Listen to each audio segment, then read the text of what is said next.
अस्सलामुअलैकुम वरहमतुल्लाहि वबरकातुहू। क्या हाल है मेरे डियर यूट्यूब फैमिली। उम्मीद करती हूँ आप तमाम लोग बखैर होंगे। शुक्र है अल्लाह का, मैं भी बखैर हूँ। So my dear YouTube family, आज ना मैं आप लोगों को एक पौधे के बारे में बताऊँगी जो कि बहुत ज़्यादा फ़ायदेमंद है। लेकिन आज मैंने यूट्यूब पे इसके बारे में देखा ना, वैसे तो मुझे पता थी ये बात, लेकिन मैंने सोचा कि लाओ यूट्यूब पे देखती हूँ यूट्यूब पे इसके बारे में क्या दिखा रहा। तो इसके बारे में बहुत सारी बातें बता रहा है, तो मैं बता दे रही आप लोगों को क्या क्या बता रहा है यूट्यूब। सबसे पहले तो उसने बताया कि ये इतना ज़्यादा फ़ायदे वाला पौधा है कि इससे ना दौलत घर में आती है। तो मैं यही कहूँगी, वल्लाहु आलम बिस्सवाब, अल्लाह ताला से बेहतर कोई भी नहीं जानता है। ये अपना अपना अक़ीदा है। अगर ऐसा रहे तो फिर कमाने की ज़रूरत ही नहीं पड़ेगी, फिर तो लोग इसी पौधे को लगा के अपने घर में रहेंगे ना। फिर तो हर घर में आप इसी पौधे को देखेंगे। तो इसे ना क्रेसुला प्लांट बोला जाता है। तो मैंने सोचा कि ला इसके बारे में थोड़ा सा जानकारी लूँ, क्योंकि बहुत सारे पौधे ऐसे रहते हैं, मतलब बहुत सारी घास ऐसी है जिनके बारे में हमें पता नहीं है कि वो क्या क्या फ़ायदा देती है। तो मैं इसे ना बहुत दिन से देख रही थी अपने घर, और मेरे घर में ना बहुत ज़्यादा ये है। जब खेत खाली हो जाता है तो ये ना बहुत ज़्यादा उग जाती है। तो पहले मैंने सोचा इसे डालूँ, तो इसे डालती कैसे, क्योंकि इस पर तो कैमरा रहता नहीं है यूट्यूब पे कि कैमरे में डाल दूँ तो फिर सर्च करके आ जाएगा। बस ऐसे ही मैंने डाला, घास ही करके डाल दी थी। फिर उसके बाद कई चीज़ें डाली, कभी ग्रीन ग्रास डाल रही थी, कभी कुछ डाल रही थी। तो ऐसे सर्च करते करते ना तो फिर ये आई, तो इसके बारे में इतनी ज़्यादा बातें लिखी हुई हैं कि इसे पता नहीं किस सिमत लगाना चाहिए या कैसे लगाना चाहिए, इसे पश्चिम सिमत नहीं लगाना चाहिए, इसे उत्तर सिमत लगाना चाहिए। मतलब इसके बारे में बहुत सारी बातें हैं।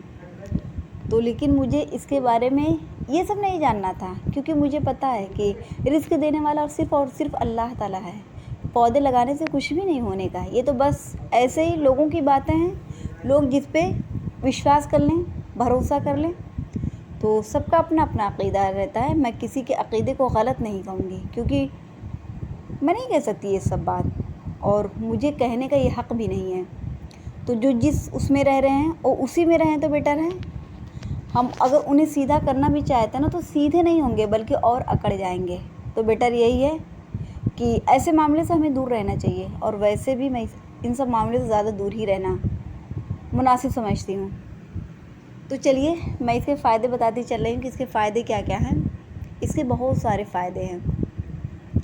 सबसे पहले ना तो इसकी जड़ जो रहती है इसे भिगो दें, और वो भी जिन्हें शुगर है और जिनका बीपी लो रहता है और जिनके घुटने में दर्द रहता है, तो मैं उनके बारे में बताऊंगी। सबसे पहले इस पौधे के बारे में कि इसकी जड़ ले लीजिए और इसकी पत्ती ले लीजिए, और इसे ना ओवरनाइट के लिए भिगो दीजिए। भिगोने के बाद आप देखेंगे कि इसे बहुत ज़्यादा लुआब निकल आएगा, क्योंकि ना इसकी पत्ती में बहुत ज़्यादा लुआब रहता है, और इसकी जड़ में भी बहुत ज़्यादा लुआब, मतलब जो इसकी शाख है, जड़ निकालने का मतलब है कि बिल्कुल अंदर तक जड़ जो रहती है, उसके बारे में मैं नहीं कह रही, सॉरी मैं खुद ही गलत बोल रही थी। इसकी शाख जो रहती है, मतलब जो डाल लेती है, तो उसमें ना जो ब्रांच रहती है, तो उसमें ना बहुत ज़्यादा लुआब रहता है। तो इसे क्या करना है, इसे भिगो दीजिए, और भिगोने के बाद ना सुबह में छान के पी लीजिए। तो जिनके घुटने में बहुत ज़्यादा दर्द रहता है और जिनका लुआब ख़त्म हो जाता है, खैर बुढ़ापा आते आते तो सबकी ही ग्रीस ख़त्म हो जा रही है। जब गाड़ी की ग्रीस चलते चलते ख़त्म हो जाए, तो ये तो इंसान को तो एवरी टाइम चलना रहता है। मतलब अगर वो सोया रहेगा तो बोर हो जाएगा ना, और कोई भी इंसान जो है सोया नहीं रह सकता है। मैं माज़ूरों के बारे में नहीं कहूँगी, जो माज़ूर हैं मुझे पता वो चल नहीं पाते, मतलब जो सही है मैं उनके बारे में कह रही हूँ कि वो सोए नहीं रह सकते हैं। कोई भी इंसान हो वो सोया हुआ नहीं रह सकता है। तो चलते चलते ना सबके साथ ऐसा होने वाला है। बूढ़े की तो मैं बात नहीं करूँगी, हम लोग तो अभी से ये कंप्लेन करते हैं कि घुटने में बहुत दर्द हो रहा है, ऐसा लग रहा है हवा लग रही है। तो पता नहीं क्या क्या हो रहा है, तो मुझे खुद ही नहीं समझ में आ रहा है। जब हम लोगों को ऐसा हो रहा है तो बूढ़े लोगों को मैं कैसे कह दूँ, उनकी तो एज हो जाती है ना। तो यही मैं कहूँगी कि इसको ओवरनाइट के लिए भिगो दीजिए, फिर इसे छान के ना इसका पानी पी लीजिए। लेकिन जब भी भिगोइएगा ना, इसका पत्ता अच्छे से साफ़ कर लीजिएगा, क्योंकि इसके अंदर जो है बहुत डस्ट रहता है, बहुत ज़्यादा धूल जमा रहती है। ये गद्दे टाइप का रहता है, मतलब इसका पत्ता जो है ना मोटा मोटा रहता है। तो उसके अंदर तक धूल रहती है, तो उसे अच्छे से साफ़ कर लीजिएगा।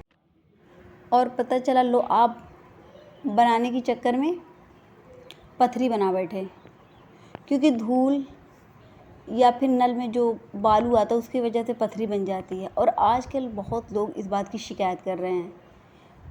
तो अल्लाह खैर करे, किसी को भी पथरी या कोई भी बीमारी ना हो, क्योंकि हर बीमारी से हर इंसान परेशान है। तो मैं किसी भी बीमारी को अच्छा नहीं कहूँगी।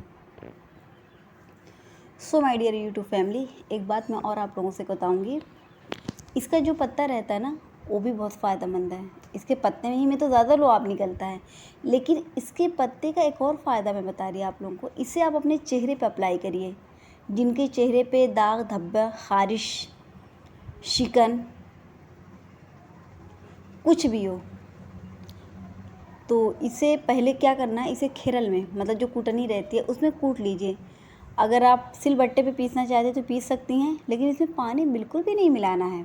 मुझे ये बताना था आप लोगों को।